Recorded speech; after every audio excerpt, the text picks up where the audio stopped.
Okay, back in the game.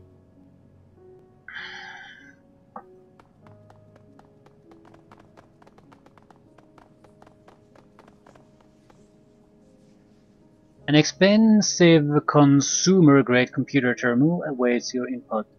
Display background is set to a screen capture from premises in moonlight. Penelope Wong's radiant face beams at you from a corner of the screen. This must be Ma's personal terminal, he smiles. Can't think of a better place to dig for dirt on the man.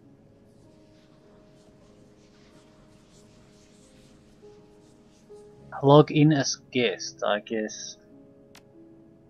A few keystrokes is all it takes to get into the computer's file structure.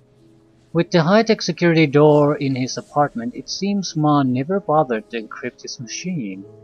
An options menu appears on the screen.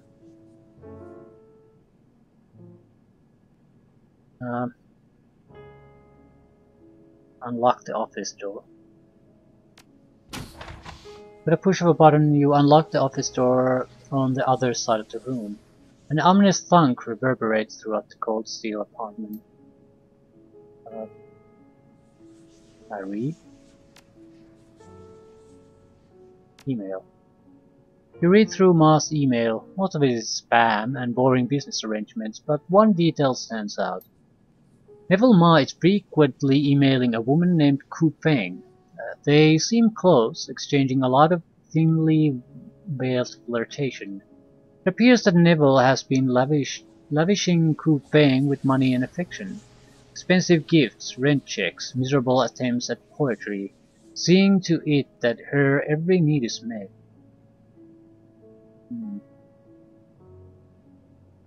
Financial records. Neville's financial records are astoundingly boring, aside from two major things. He spent next to nothing on his hospital bills, where it appears he only stayed for 3 days, and he's spending a lot of money on a woman named Ku Feng, jewelry, bills, clothes, and such.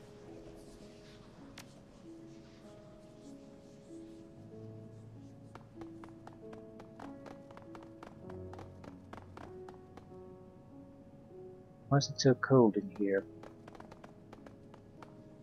Without warning, a frigid wind blows through the apartment. The chill cuts through your clothing, raising goose flesh all over your body. Where is that coming from? There's another blast of cold, and a pale and imposing woman materializes out of thin air. A throng of blank-faced men and women materialize along her. Ah, the little dog who's been sniffing around Neville Ma's affairs. Her voice is imperious, arrogant.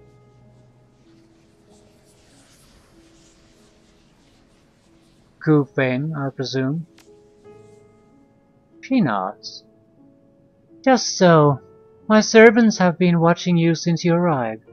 I suspect that you are an evil man, and that you are here to do harm to Neville, and so I came to stop you. Astral perception. You focus your vision on the astral plane and expand your senses to take in the woman's aura. Black shadows color her essence, the kind of markings often found in the auras of terminal cancer patients and vampires. I think I know your secret. He raises an eyebrow. Oh, and what do you intend to do with this knowledge?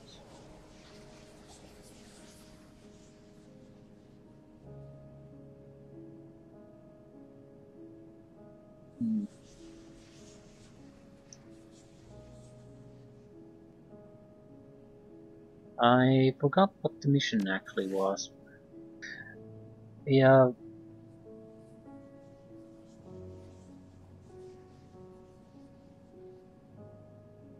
we need to incriminating evidence.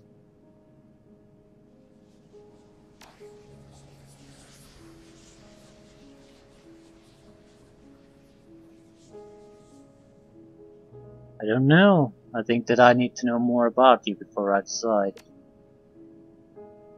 A wise decision. Acting without knowledge is the mark of a fool. Know then that I am Ku Feng, and that my servants have been watching you since you arrived. You think yourself so clever, sniffing around Neville's affairs like an amateur detective, so sly, so quiet. You are not quite enough to escape my ears, little man.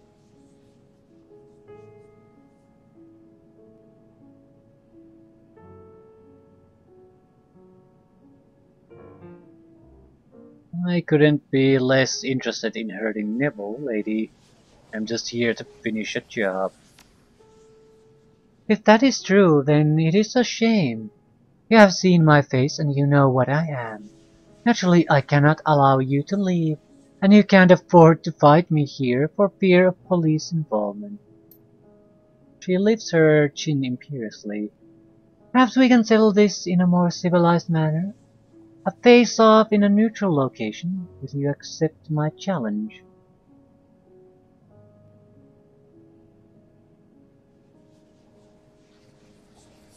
Good old-fashioned fight, then.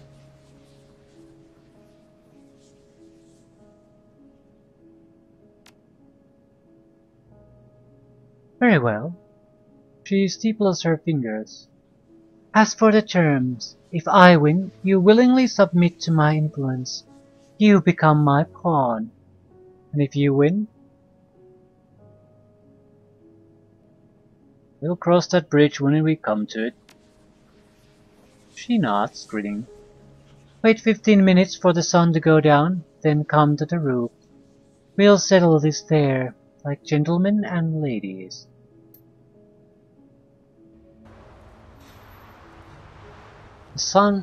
The sun dips below the horizon. Mist coalesces, coating the rooftop in dew. Ku Feng and her cohorts appear. Are you prepared to become my servant, human? You must not resist or I'll be forced to kill you. Should it come to that, I'll endeavor to make it swift and painless. But no promises. I'm ready if you are. This will be entertaining. Kill him.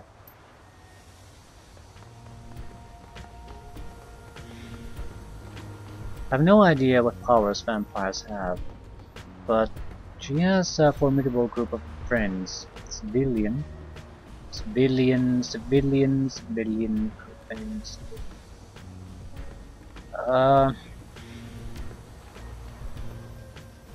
Body blow. An unarmed close combat attack does more action point damage than hit point.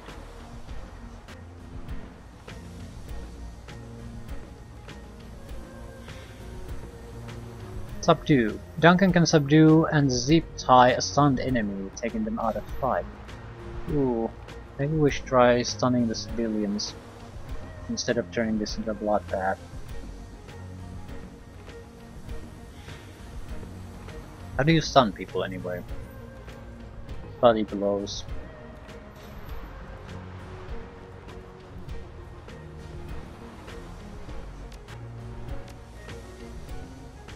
Beanbag shots. We could also try to burn through everything and get to Ku Feng. Civilians aren't that great. Rat totem. Okay.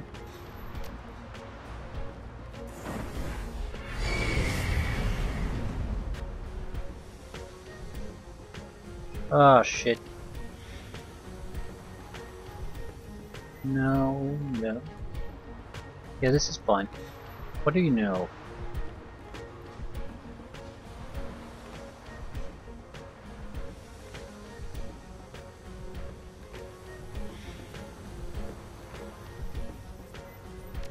Do you need to take cover no matter what?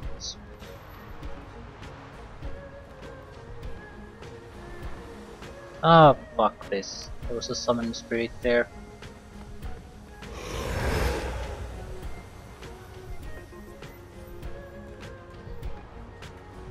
Static shock.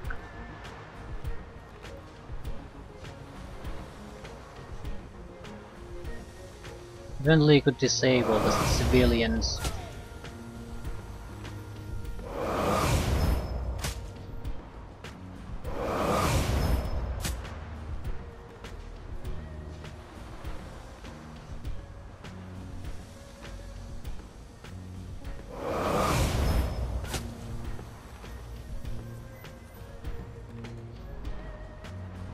Shit.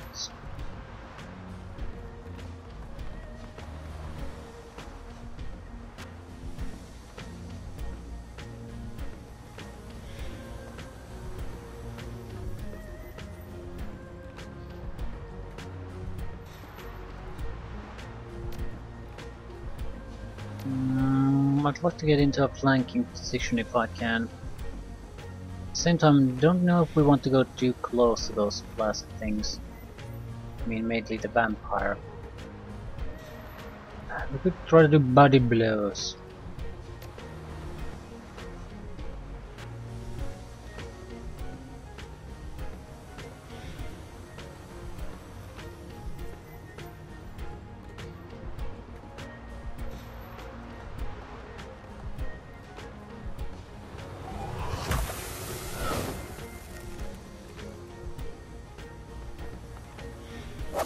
I'm hoping taking the vampire out will mean that the civilians will be unharmed. If not, we'll start taking them out.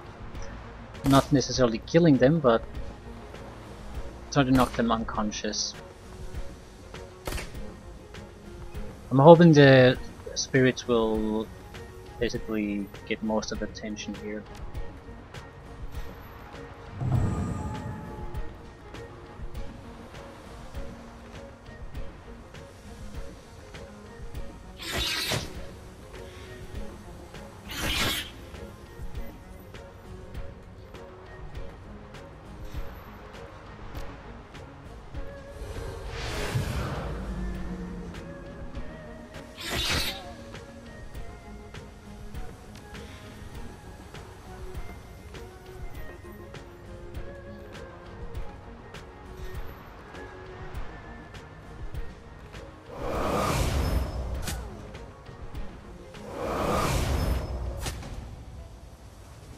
Ku Feng's calm and haughty demeanor dissolves as her eyes grow wild.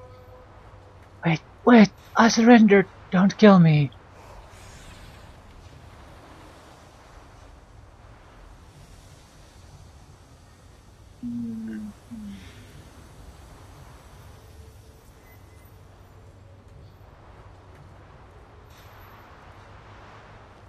What's wrong? Not feeling so powerful now. She clasped her hands, pleading. Oh, Mistress of the Night Thing's just an act. I'm just an accountant that got infected. I don't really know how to fight. I was faking it. I just wanted to scare you into backing down. And an accountant? She nods. I was on a business trip to Shonway last year. I went to a rave, got drunk, and passed out. Then I woke up. I was in an alley and someone had done this to me.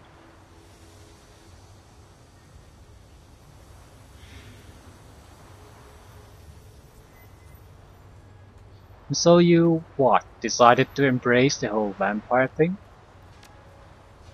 What choice did I have? I couldn't go back to work, and it was a dead-end job anyway. No upward mobility, no room for growth. I did what anyone would have done. I tried to make the best of it, capitalize on my new abilities. I am a vampire now, I can control that, but I can't control how I choose to monetize it. So what was your end game? How did you see this working out? Beats me.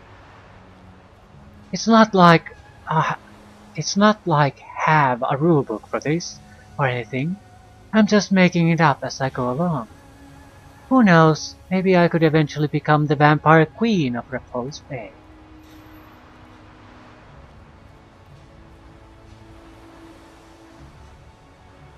Wait, so this whole thing has just been you, what, improvising? Pretty much, yeah. I don't know what the hell I'm doing. I'm just doing my best.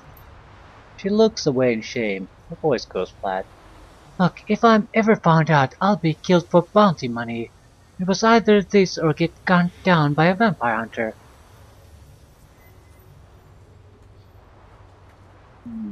How did you manage to survive? I've been hiding out in Kowloon. I was hoping to just disappear. As far as my friends and family know, I'm missing, maybe dead. Her chest hitches. She looks miserable. I think that's for the best. I mean, how could I explain what I've become? Can you imagine how ashamed my family would be to find out I'd become this monster? No, it's better that they think I'm dead. So, can we call a truce or something? I scratch your back, you, let me leave? He clasped her hand, pleading. What do you say?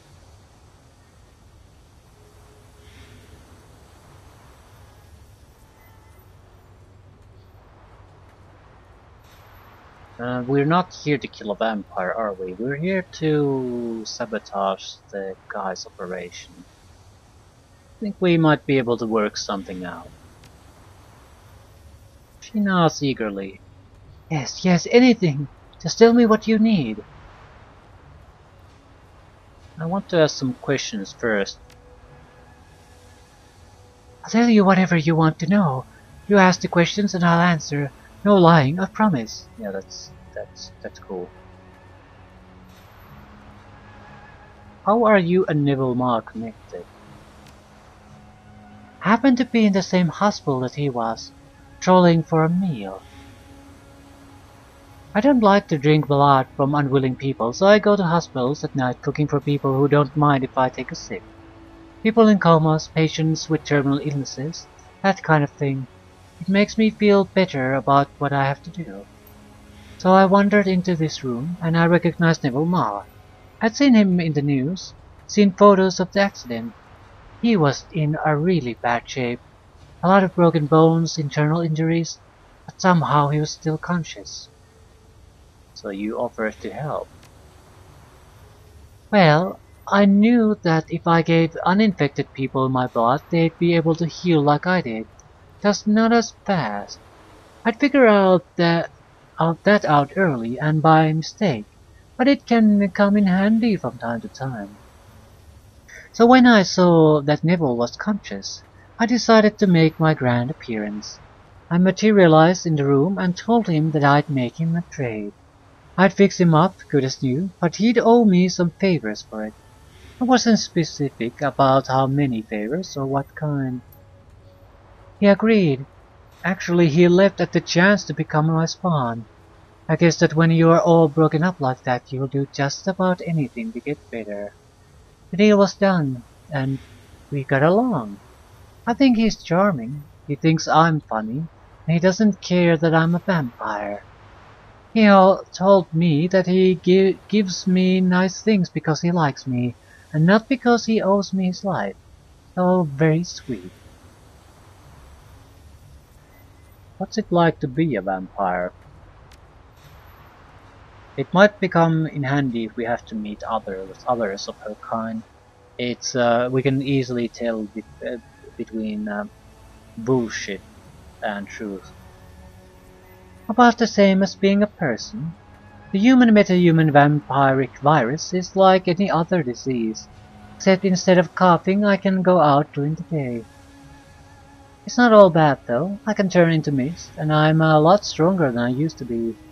I still have to wash my hair and pay for parking. You know what I miss the most? Steamed buns. I can't eat or drink anything except blood, and I loved street food before I got infected. Sometimes I'll walk by food cart just to smell the things they're frying up. But if I buy something, 10 minutes later it's all coming back up in a mess. Is there a cure? I wish, but no. The only cure is being tossed in a bonfire or having your head cut off. And almost every nation in the world will pay a bounty for a dead vampire. It's not like I had much of a choice, you know. Be a vampire or get killed by some quick cat. for some quick cash. It's a pretty raw deal for me either way. Yeah, I've made my decision. Okay. She exhales heavily. What's it going to be?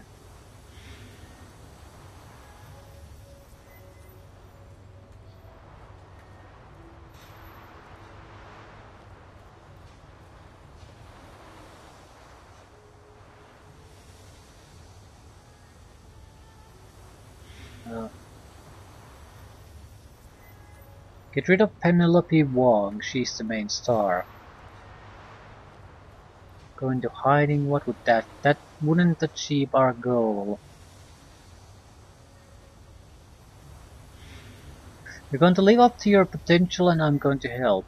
Why would I do that? So you're going to get Neville to fire Penelope Wong. Hey, all of this is about that stupid soap opera? I take the jobs that pay, lady. I can't believe it! Of all the idiotic reason to blow my cover. Fine, I'll make Neville get rid of him. How hard will... no. You're sure you can convince him? Neville can't say no to me. I mean that quite literally. He'll do it, no questions. What about Neville and I? I don't care who Neville Ma associates with. Thank you. He knows what I am and doesn't care because I saved his life. I won't trouble you again. Well...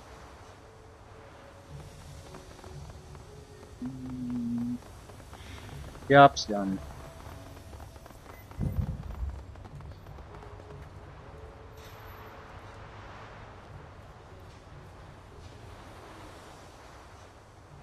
I don't recall if there was something in the penthouse or not. Can we re-enter the place?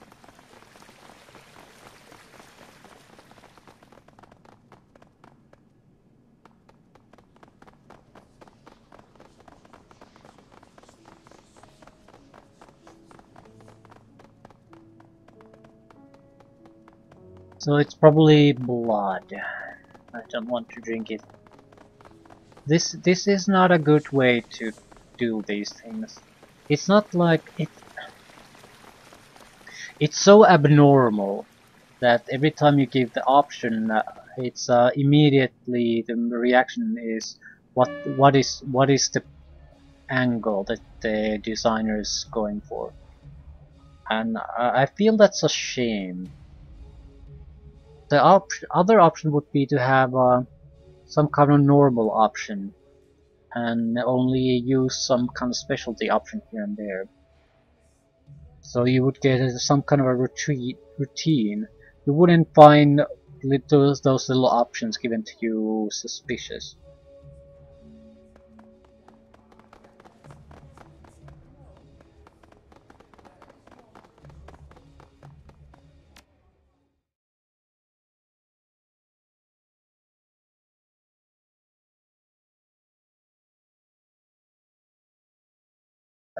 It's part of a... The clink of glasses and sound of Neville Ma's party fades into the distance as you leave the repulse bay. As the MTR carries you toward Haoi, the mountains of Hong Kong Island roll by as looming masses, obscured by rain and storm clouds. Penelope Wong has been fired from Promises in Moonlight, and Ma will be at a serious disadvantage without her. The whims of treat viewers shift as readily as the tide, and without the starlet's presence, Promises in Moonlight will undoubtedly lose ratings. However, with Ku Feng at his side, Little Ma may be able to thwart any of Dr. Shenyang's attempts to undermine his other businesses. I don't care.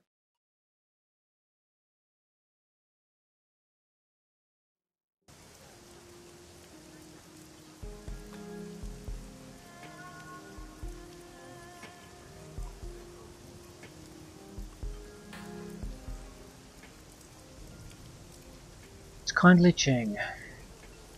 Uncle Bob here. Come to the Mahjong parlor at once. I have something I want to show you. Your crew is already here.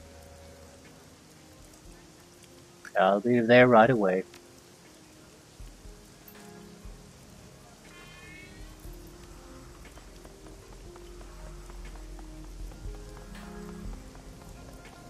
Shouldn't I talk to Maximum Law from time to time? He was offering extra cash for information.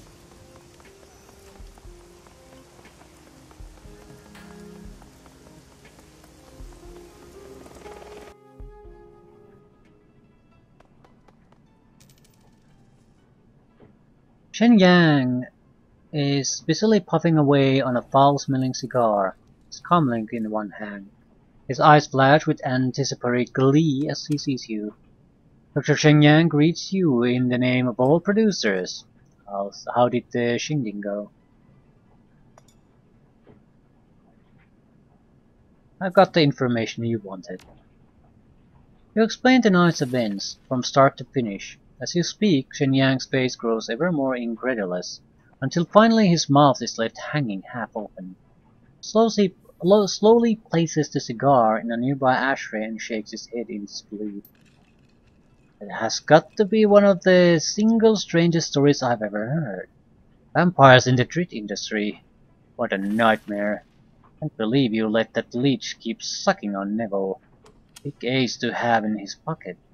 And what if she starts biting on other people, actors and whatnot?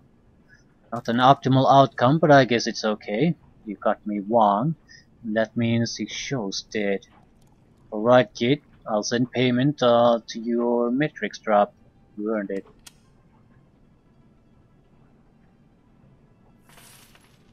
You know about the vampire, so if you really want her out of the picture, you can easily do it. I don't see what he's complaining.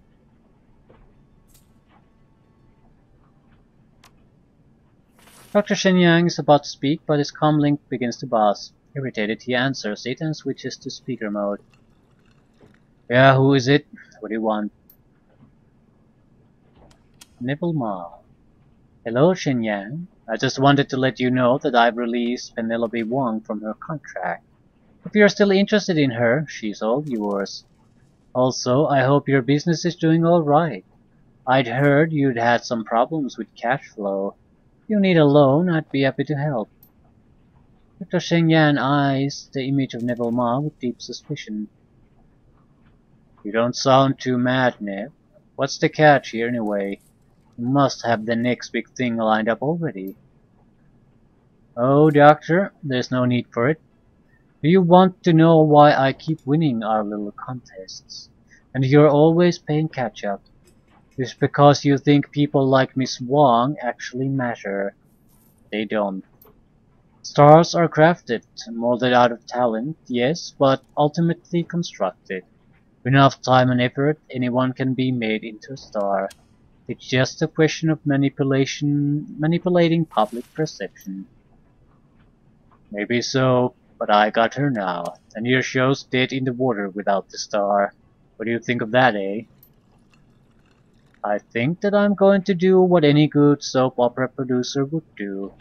Write her character out with a tragic death and bring in on someone new. You labor under the misapprehension that viewers have loyalty. They don't. They only have appetite. As long as you chase stars like Wong, you will lose. Don't be afraid to think bigger, Doctor. Reach for the drama, not the dramatists. With that, Neville Ma hangs up on Dr. Xinyan. For the next 30 seconds, Dr. Xinyan releases a stream of violently imaginative invectives at his phone. Even Strangler Bayo looks taken back at his ferocity, of Xinyan's anger and the inventiveness of the sexual position that he describes. Finally, he takes a deep breath and composes himself. That dirty little weasel, insulting my creativity like that. The nerve. Go on, kid, we're done here. Thanks for all your help, but I gotta get going. Gotta talk to a guy about buying a bunch of snakes.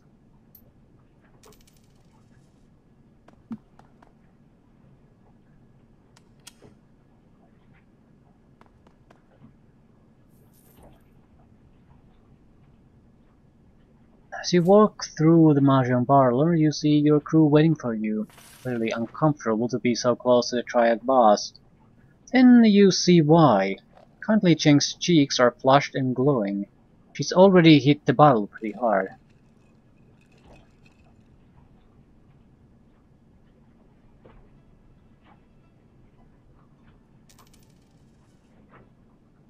Nice to see you all. Should we grab a table for some mahjong? Shut up, Uncle Bob. I have important news. Kindly Cheng takes out her PDA and gently places it on the table in front of her. The wiretap we placed in the police force has borne fruit. Her mouth breaks into a wolfish grin, her eyes take on a feral gleam. She appears fueled by alcohol and vengeance, a hungry beast on the hunt. My people have delivered a snippet of a recorded video call between Plastic Face Man and Chief Inspector Crate of the Special Duties Unit. Whoa.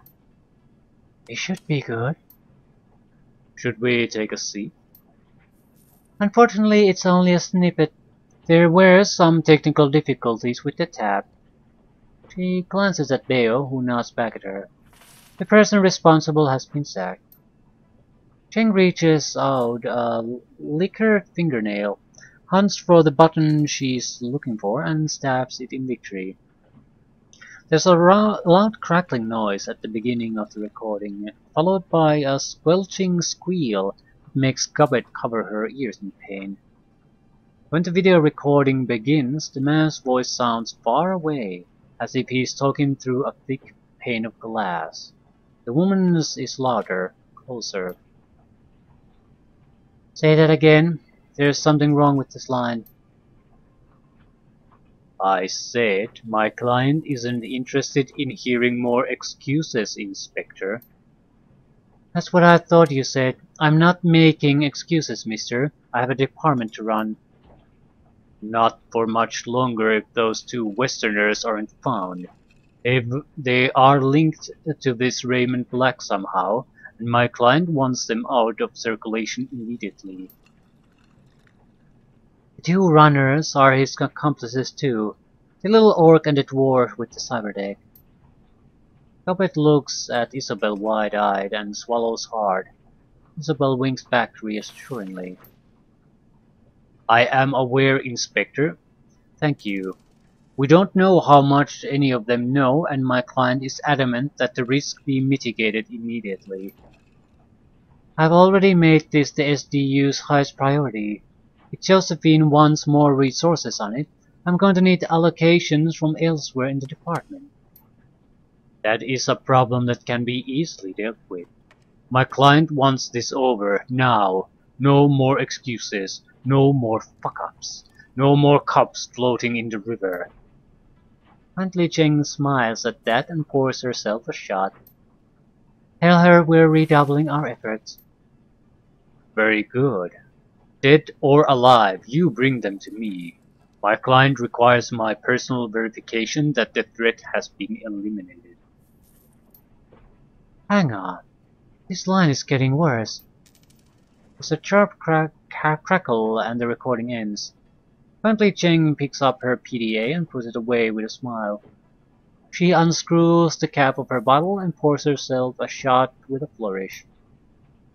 That's the guy we saw in the surveillance footage. The one who killed Raymond Black. He leans into the PDA. That plastic face looks a lot cooler close up. I think it's kind of pretty. That video doesn't tell us much. I mean, we already know that there's an APB on us.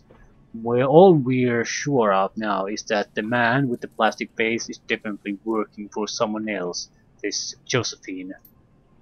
Is that all we have, Auntie? A first name? It's just not a first name, Gubbet dear. It's the first name. Josephine Chang. She's the one pulling the strings.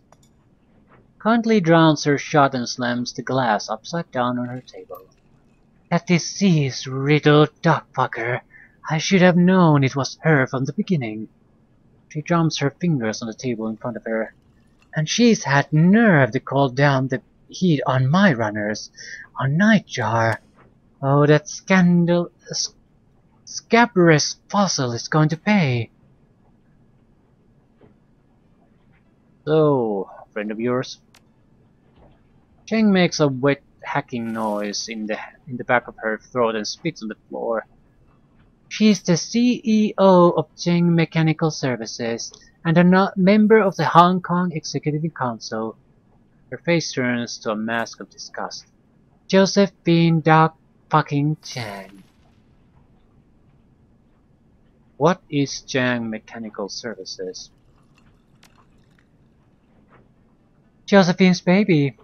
It was a B-rated corporation before she married into the Chang family, but after she fought for and won the contract to rebuild Kowloon Walled City, their fortunes rose high. They began to rise to power that eventually landed Josephine on the Executive Council. Yeah, ties to the Walled City again. I don't think... yeah. No shit, not a coincidence. Walled City. The Walled City. Yes, the same place Raymond Black hired my runners to take him. I've already connected the dots. I don't know what it means, but it clearly means something.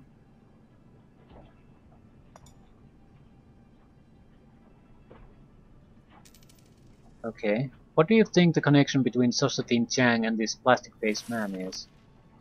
I don't know yet, but I will.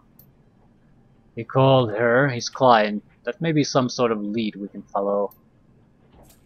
Chang nods at Wu.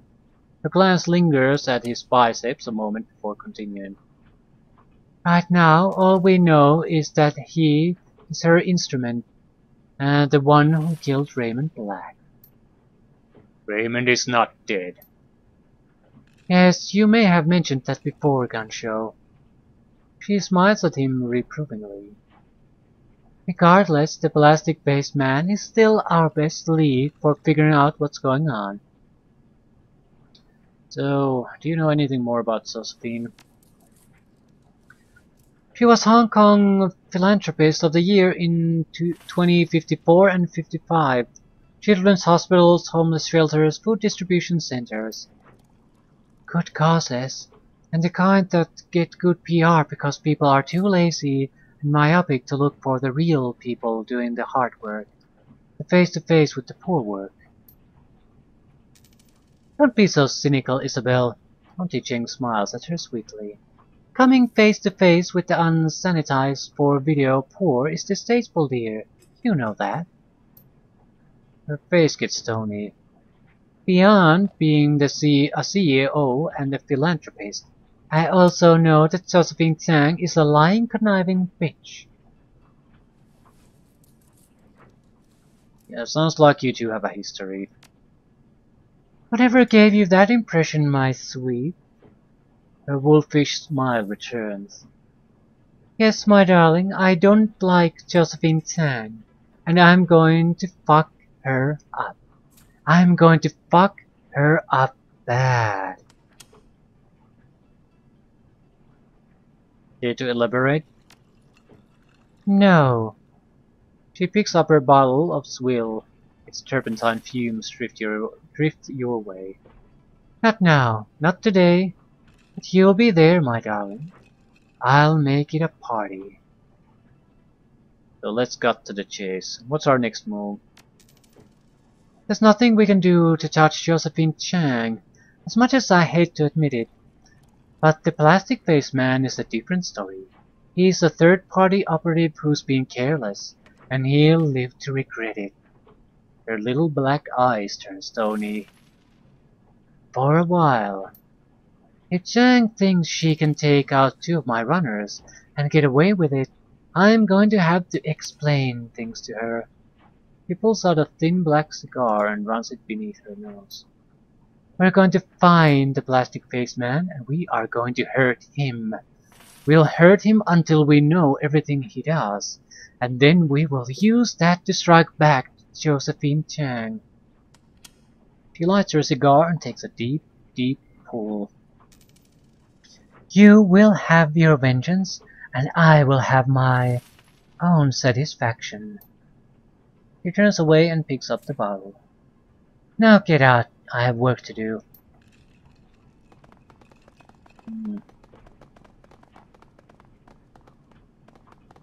Progress.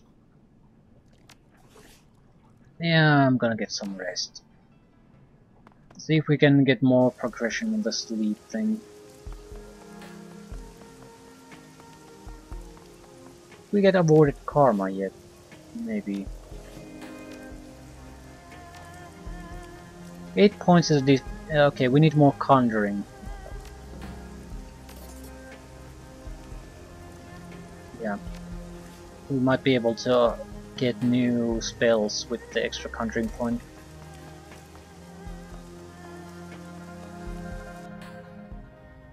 We have missions, we don't have to check things.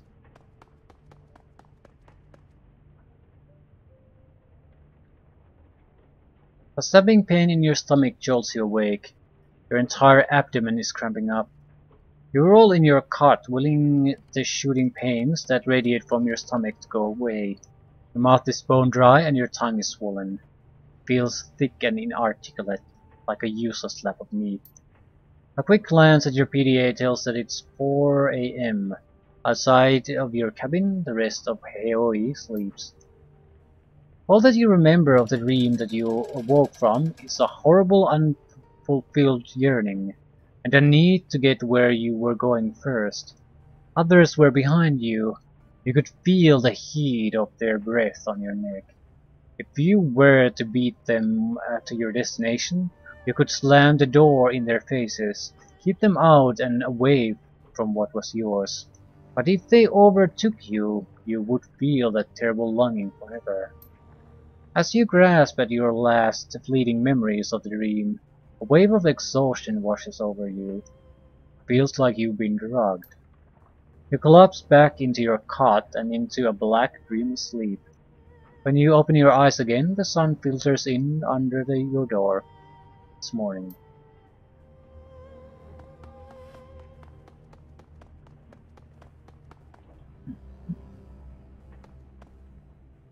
We could afford a better barriers. No. We need to get the payment.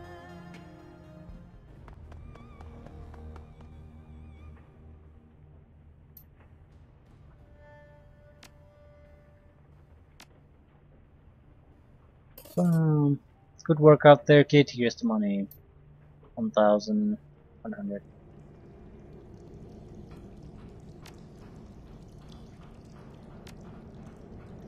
How much money do we have?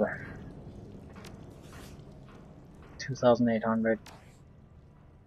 We have to keep in mind that everything new is going to be incredibly expensive at this point. So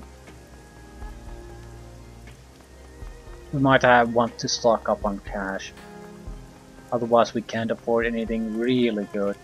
We'll have just mid-level abilities.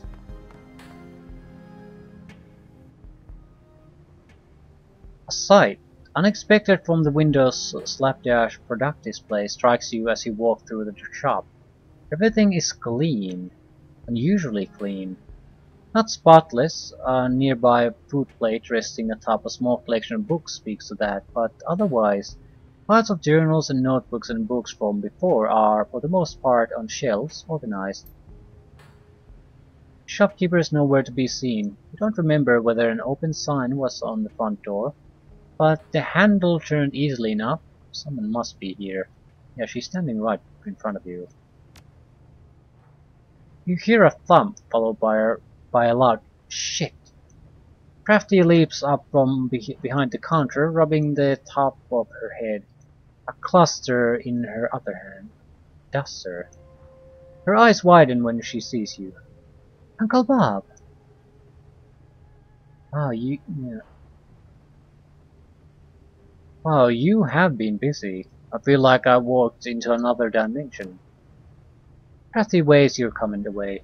I was getting hounded by some of my regular patrons, and maybe a sanitation officer or two. You see the urgency in her eyes, and she leans forward. That doesn't matter. I found it. The thing we've been searching for. I know what's happening inside the World City. I'm all ears. She takes a breath. Yamakings! They're real!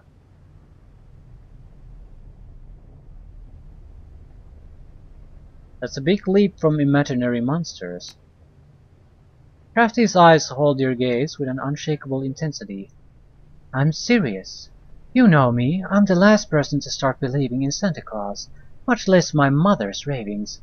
But this is solid. The Yamakings are real and they're coming. She lays her palm flat on the counter, almost breathless. They've been on their way to the walled city ever since the place was built.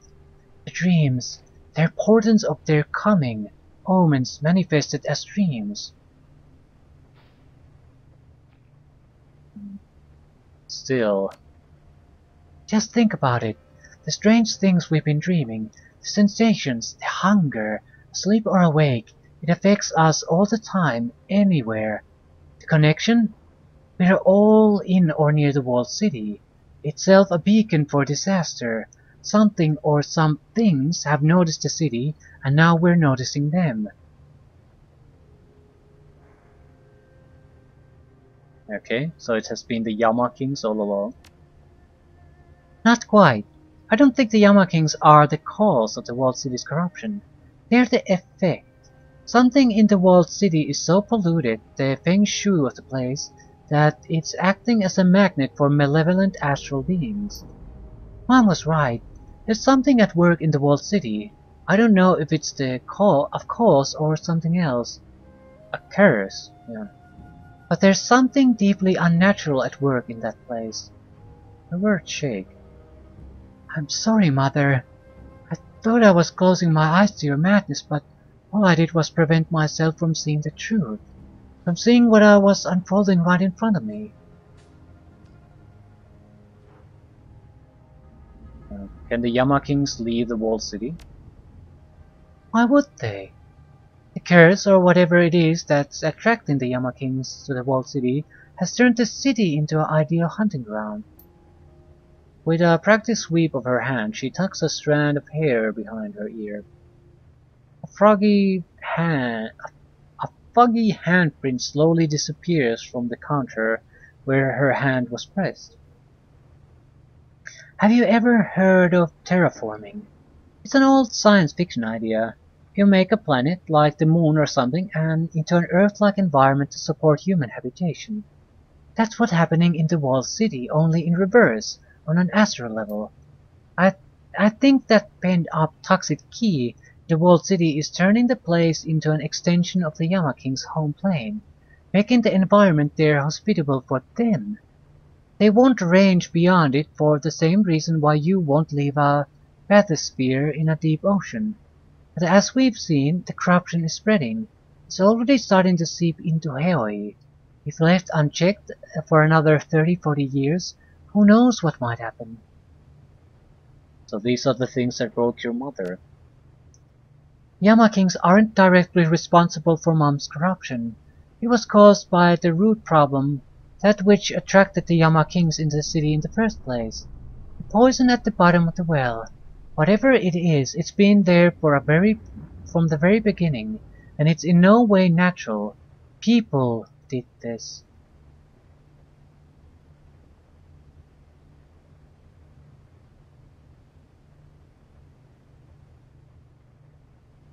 Your mother sacrificed a lot for her research. I know where you're coming from, but my mother still allowed herself to be corrupted.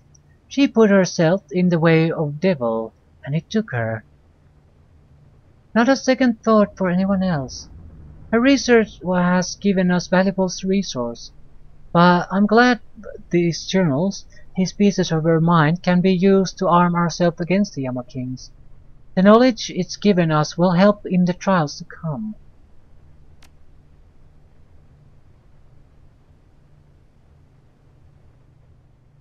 Yeah, this is big. At your words, an unusual mood washes over Crafty. She raises her hands and grips her tattooed arms, hugging her chest. Please, Uncle Bob. You have to stop it, this evil. For yourself, for my mother, for every man, woman, and child in the walled city and Hawaii. Nobody outside of our community will care about this. They've already written people like us up. If what's happening here is to be undone, we have to be the ones to undo it.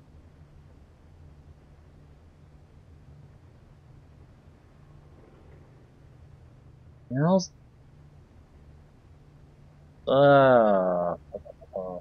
Yeah, of course.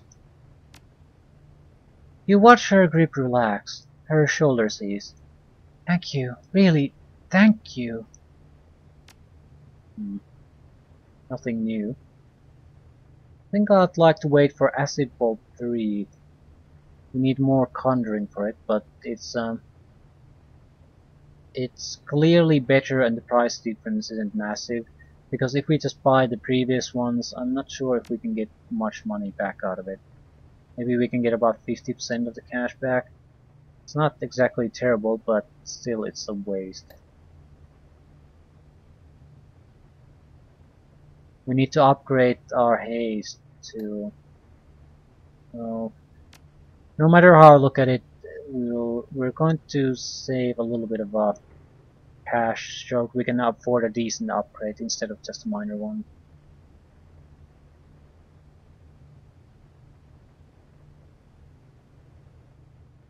Heal wounds 2. Lesser cooldown.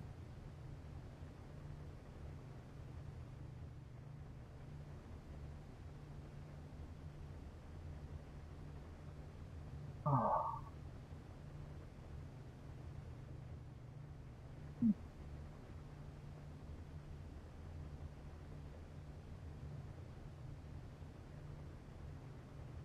Yeah, we're looking at thousands of new yen for a single spell. We want at least haste 3. Haste 2 I don't think will do any good. Increases friendly action points by 1 for 3 rounds. Increases friendly action points by 1 for 4 rounds. Um,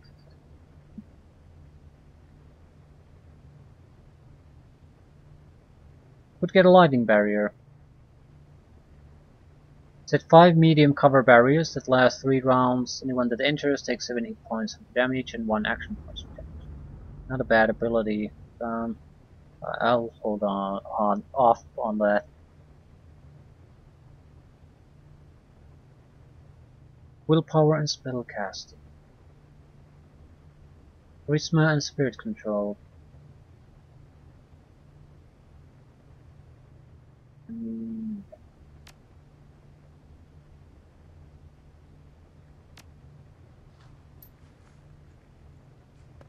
Ah, okay, I'll be ending it here. We're pretty much just going on another mission immediately. We have at least a couple of them. Ares Asia Holding Facility or Shangri-La Kidnap Rooster Low. Actually, they're both on the same mission. I'm not sure I want to go on those missions. Any new ones?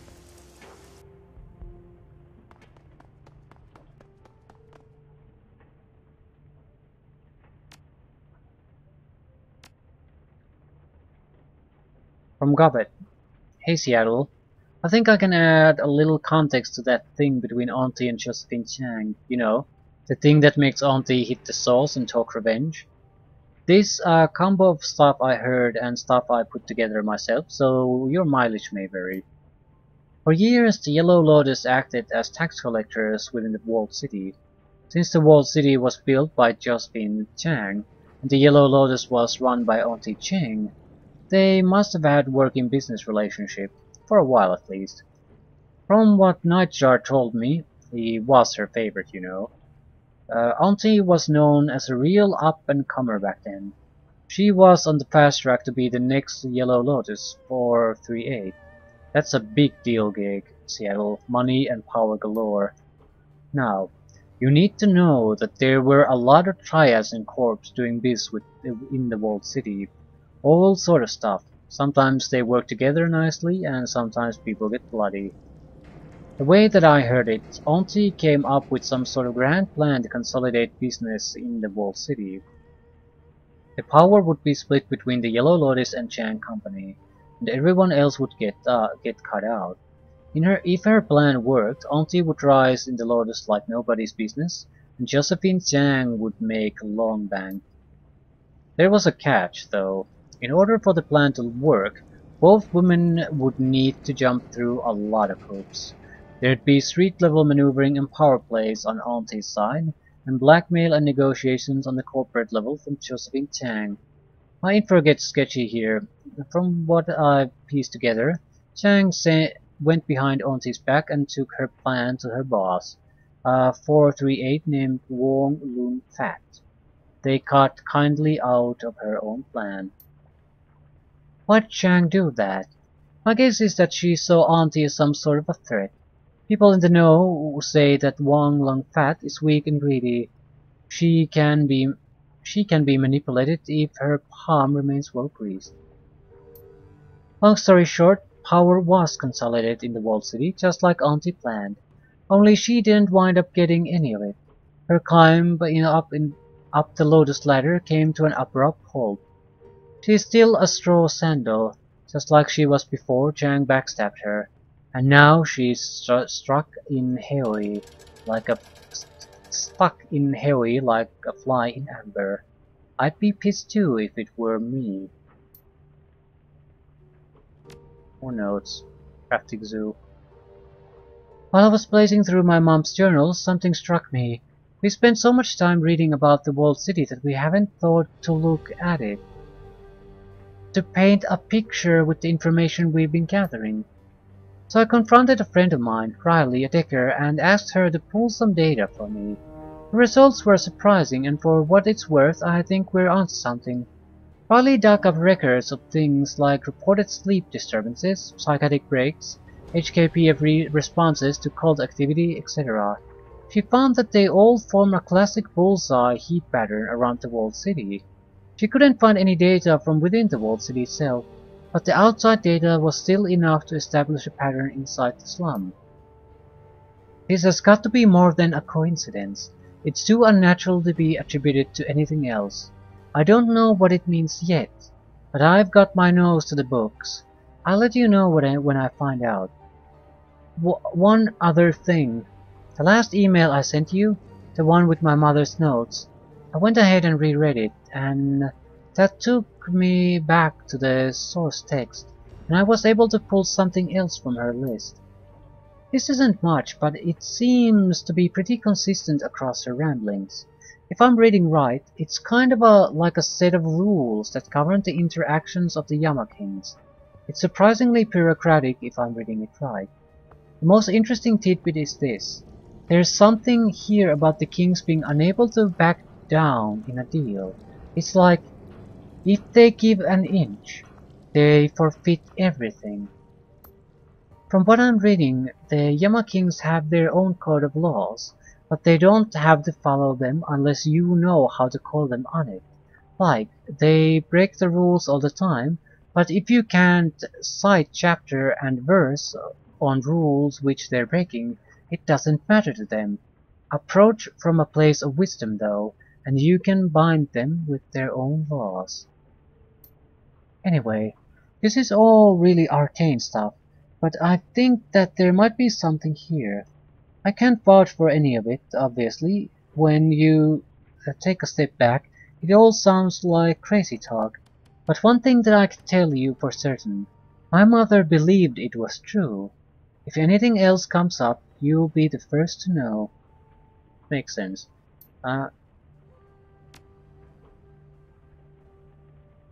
Open jobs.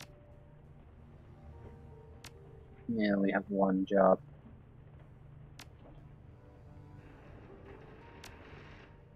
No, it's an active job.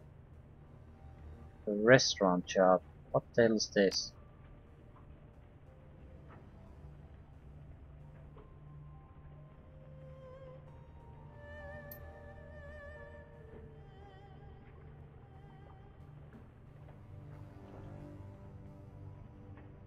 Okay, this is the... yeah. One extra job.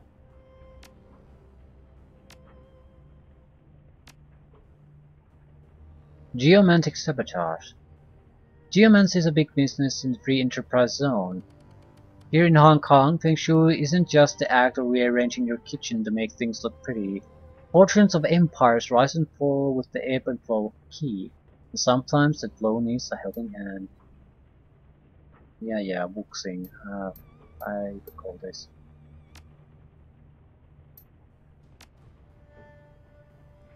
Continue on the Shadowlands.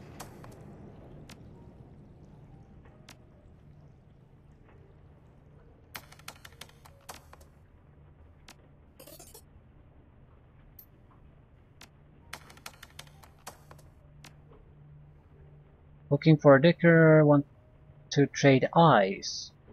Uncle Tay's House of Pork holds the embezzlement. I'll let them go. Gonna head up for another job. We have 3 jobs. Doesn't particularly matter what we'll take. We are going to go do every one of them anyway.